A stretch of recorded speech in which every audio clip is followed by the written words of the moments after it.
τηγανόψωμο. Απλά θα την εξελίξουμε λίγο παραπάνω γιατί θα προσθέσουμε κάποια σαλάμια, κάποια σύγκλινα, πάρα πολύ ωραία τυριά, ρόκα, φρέσκο βασιλικό. Θα ξεκινήσουμε φτιάχνοντας το ζυμάρι που είναι πάρα πολύ απλό. Οι ποσότητες στο κιλό δεν υπάρχουν. Γιατί τη ζύμη αυτή η γιαγιά την έκανε με το μάτι. Έβαζε πρώτα το αλεύρι, όπως βάζουμε εμείς τώρα. Και μετά πάμε και προσθέτουμε μυρωδικά. Εμείς θα βάλουμε λίγο βασιλικό και λίγο θυμάρι.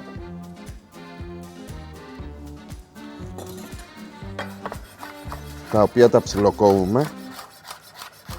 Βάζουμε τα μυρωδικά μέσα. Αν δεν έχετε φρέσκα δεν τρέχει τίποτε, μπορούμε να βάλουμε ξερά, ρίγανη, θυμάρι, βασιλικό, ό,τι θέλετε. Και μετά προσθέτουμε το ελαιόλαδο.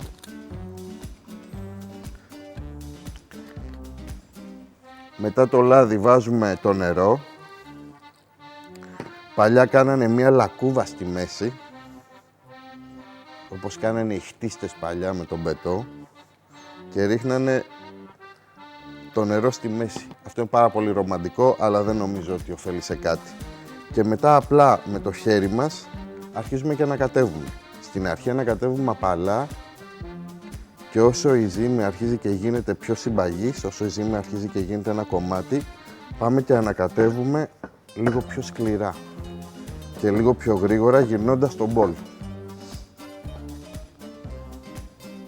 Όταν δούμε, όπως αυτή τη στιγμή, ότι το ζυμάρι ακόμα σπάει, αυτό σημαίνει ότι θέλει λίγο παραπάνω υγρό. Τώρα αυτό το υγρό μπορεί να είναι λάδι, αυτό το υγρό μπορεί να είναι νερό. Εμείς στην συγκεκριμένη περίπτωση θα βάλουμε λίγο νερό, γιατί βλέπω ότι το ζυμάρι είναι λίγο σφιχτό.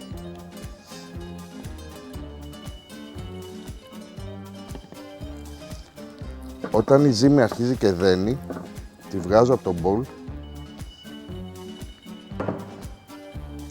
Τη βάζουμε σε μια επιφάνεια, προσθέτουμε λίγο αλεύρι, ελάχιστο, και αρχίζουμε πλέον και τη δουλεύουμε με το ένα μας χέρι.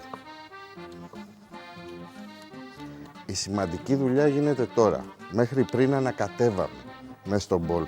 Τώρα γίνεται το πραγματικό ζύμωμα. Και όπως βλέπετε, αρχίζει και γίνεται μια όμορφη μάζα και αρχίζει πλέον και ξεκολλάει το ζυμάρι και το αλεύρι από τα χέρια μου. Αυτό σημαίνει ότι η ζύμη είναι σε καλό δρόμο. Την κόβουμε στα 4 κομμάτια. Για περίπου μισό κιλό αλεύρι θα μας βγάλει 4 τηγανόψωμα. Αυτό έχει να κάνει πάντα με το μέγεθος του τηγανιού που τα τηγανίζουμε και βέβαια με το πάχος του τηγανόψωμου. Έχουμε 4 μπάλες. Το μυστικό σε αυτή τη ζύμη είναι ότι μπορεί να κρατηθεί, αν τη σκεπάσουμε πάρα πολύ καλά με μεμβράνη τροφίμων, μπορεί να κρατήσει στο ψυγείο για 3 με 4 μέρες. Και ξεκινάει το έργο. Ξεκινάμε από χαμηλή θερμοκρασία. Ουσιαστικά αυτό που θέλουμε να κάνουμε είναι να ζεστάνουμε λίγο το τηγάνι, να βάλουμε λίγο ελαιόλαδο. Όχι πάρα πολύ, γιατί έχουμε βάλει ελαιόλαδο και στο τηγάνι. Αρκετές φορές όταν χρησιμοποιούμε αντικολλητικό τηγάνι δεν χρειάζεται καθόλου ελαιόλαδο. Και μετά, χρησιμοποιώντας λίγο αλεύρι, κάτω και πάνω, αρχίζουμε και ανοίγουμε το τηγανόψωμο. Στην αρχή με τα χέρια, πιέζοντας τα δάχτυλα μέσα στο ζυμάρι. Τώρα, αρκετές φορές όταν δεν είχαμε αυτό το ωραίο μηχανηματάκι, που λέγεται πλάστης, χρησιμοποιήσαμε οτιδήποτε είχαμε σε μπουκάλι. Όταν αρχίζει και κολλάει το ζυμάρι πάνω στο πλάστη, αυτό σημαίνει ότι θέλει και άλλο αλεύρι. Η ιστορία είναι ότι το δουλεύω μία φορά και το γυρνάω μία φορά για να γίνει ολοστρόγγυλο. Άρα δουλεύω, γυρνάω. Και το ανοίγω λίγο παραπάνω από όσο θέλω, γιατί αυτό με το που το βάλουμε στη φωτιά θα μαζέψει αμέσως. Το αφήνουμε περίπου 2 με 3 λεπτά να ψηθεί στη μία πλευρά, το γυρνάμε στην άλλη πλευρά και με το που το γυρίσουμε στην άλλη πλευρά βάζουμε πάνω τη σάλτσα και τα υλικά και το τυρί για να το βοηθήσουμε να μαγειρευτεί και να λιώσει όπως πρέπει. Και τώρα έχει ψηθεί από τη μία πλευρά, πάμε και το γυρνάμε από την άλλη πλευρά. Χαμηλώνουμε τη φωτιά και όσο το αφήνουμε και ψήνεται σε χαμηλή φωτιά, πάμε και κάνουμε τη σάλτσα. Για τη σάλτσα χρειαζόμαστε ένα καλό μούλτι, εδώ, 2 ντομάτες, Οπότε, βάζουμε τις ντομάτες, φρέσκο βασιλικό,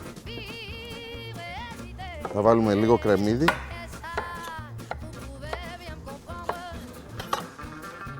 μία σκελίδα σκόρδο ή λιγότερο, αλάτι, μπόλικο και πιπέρι λίγο. Το πιπέρι συνήθως κλέβει τη γεύση από το βασιλικό, γι' αυτό δεν βάζω πάρα πολύ πιπέρι.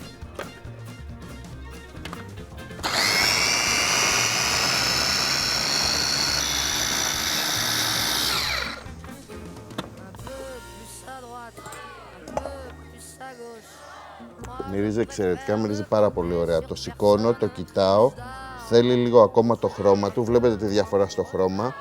Άρα, ανεβάζω λίγο τη θερμοκρασία και σιγά σιγά αρχίζω και βάζω τη σάλτσα. Αυτό που δεν θέλουμε είναι να μην πάει η σάλτσα εκτός του τηγανόψωμου. Γιατί μετά αρχίζει και ζεσταίνεται πάρα πολύ, χύνεται, μπαίνει από κάτω από το τηγανόψωμο και αρχίζει και μαλακώνει η ζύμη, οπότε αυτό δεν το θέλουμε. Και το πιο εύκολο κομμάτι μετά είναι ότι βάζουμε από πάνω ό,τι υλικό θέλουμε. Εμείς πάμε να κάνουμε σύγκλινο.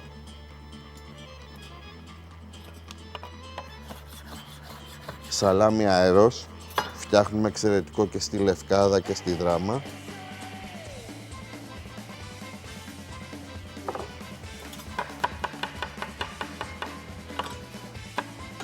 Μανιτάρια. Και να τα βάλουμε και λίγο πιπεριά.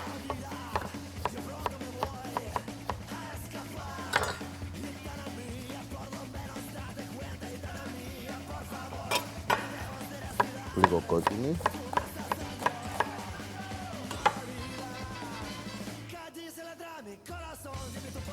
Ανεβάζουμε λίγο ακόμα τη φωτιά, τώρα την έχουμε πάει στο 6, έχουμε ξεκινήσει από το 1, αυτή την πλευρά την πήγαμε στο 3 για να δώσουμε ομοιόμορφο χρώμα και στις δύο πλευρές του τηγανόψωμου και τώρα πάμε στο 6 για να αρχίσετε να ζεσταίνετε και να ψήνετε.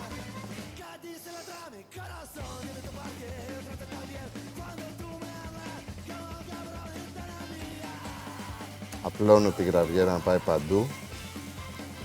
Δεν το παρακάνω με τα τυριά γιατί οι γεύσεις είναι αρκετές από μόνες τους και διάφορες. Το τυρί θα μου δώσει γεύση, αλλά θέλω η γεύση του τυριού να είναι διακριτική. Θα τελειώσω με 3 ακόμα βήματα, θα βάλω λίγο από τον αρθώτυρο από πάνω. Μπορείτε να διαλέξετε ό,τι τυρί θέλετε, μπορείτε να το αφήσετε με τη γραβιέρα, μπορείτε να βάλετε φέτα, μπορείτε να βάλετε πεκορίνο, μπορείτε να βάλετε ό,τι θέλετε. Και θα πετάξω λίγα φύλλα ρόκας. Θα κλείσω το μάτι και για το κλείσιμο ένα τικ ελαιόλαδο και τελειώνουμε με λίγο πιπέρι που δεν βάλαμε πριν και ένα τικ αλάτι.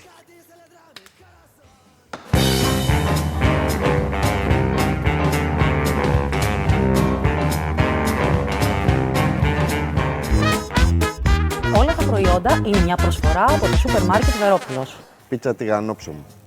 Εύκολη, δεν ξέρω. Γρήγορη, δεν ξέρω. Νόστιμη, σίγουρα. Αυτό το ξέρω.